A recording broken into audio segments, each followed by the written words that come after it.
Hi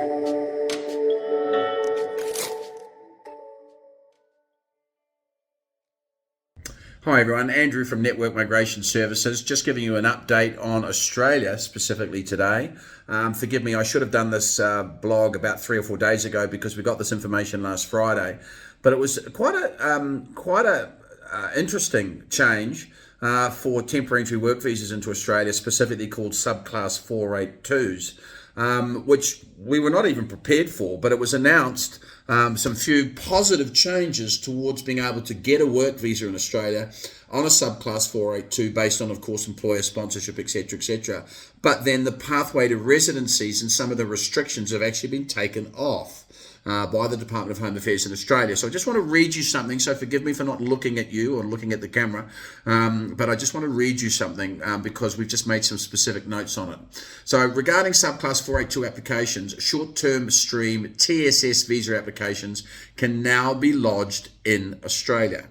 So you actually could potentially go to Australia, look for work, and then actually lodge the application on shore.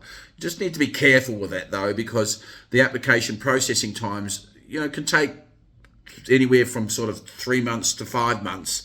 And of course, if you're coming from a foreign country and you're staying in Australia for 4 to 5 months, you'd need a visa that allowed you to do that, and you wouldn't be able to work on that visa until, of course, the visa was granted, or your 482 was actually subsequently granted by DHA. It limits the number of short-term stream TSS applications submitted in Australia will be removed. So there's no limit on it anymore. If you find a sponsor in Australia, you find a job offer over there, they're not limiting the amount that they actually issue. Short-term stream TSS visa holders will, with visas expiring before the 25th of November 2023, must travel outside Australia to lodge a third short-term stream TSS application. So clearly those who are already there, the changes do not actually affect you. You're still going to have to leave in order to lodge another one. And then, of course, moving on to the subclass 186 transitional TRT nomination applications, employers can now nominate holders of all TSS visa streams, including short-term and labour agreement streams for permanent residency. It's great news. You work for an employer for a couple of years, and then you can apply, depending on circumstances, but most of you would be able to apply after a couple of years of working for the employer. Visa applicants must have held their subclass 482 or old 457 visas for 2 out of the last 3 years before the nomination. Okay, which is what I basically just said. Visa applicants are required to have worked in a position with their sponsoring employer for 2 years out of the last 3 years before the nomination. So again, coming back to that 2 years solid work experience for the employer that nominated you. And visa applicants, nominated occupations will no longer be assessed against a skilled occupations list. However, the occupation must still be listed in the ANSCO, the Australia and New Zealand standard classification of your occupation. And that's a big one. So, if you're being sponsored in, if you've worked in that position that you've been sponsored in for 2 years, you're going to be able to apply for residency, which is fantastic.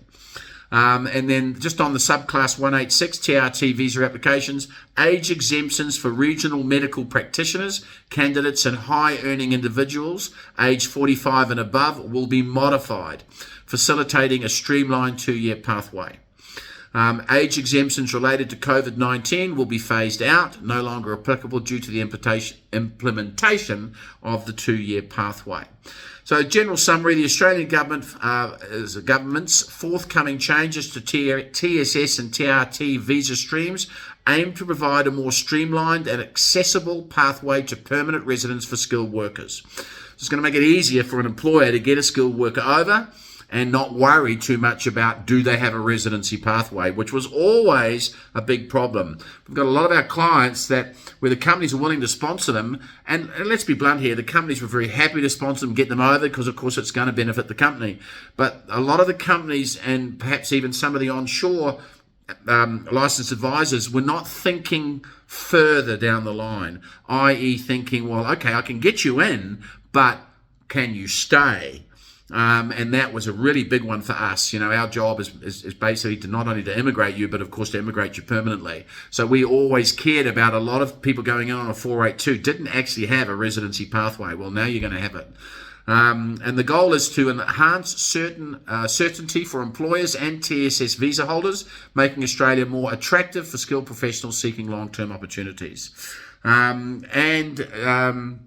As I did last night, and this has got nothing to do with Australia, I just wanted to say a personal thank you and to National for winning the elections in New Zealand, and congratulations to Erica Stanford for being nominated and selected as Minister of Education and Minister of Immigration. We're very proud and very looking forward to working very closely with Erica moving forward. Thank you, everybody. Have a nice day or evening wherever you are in the world. Ciao.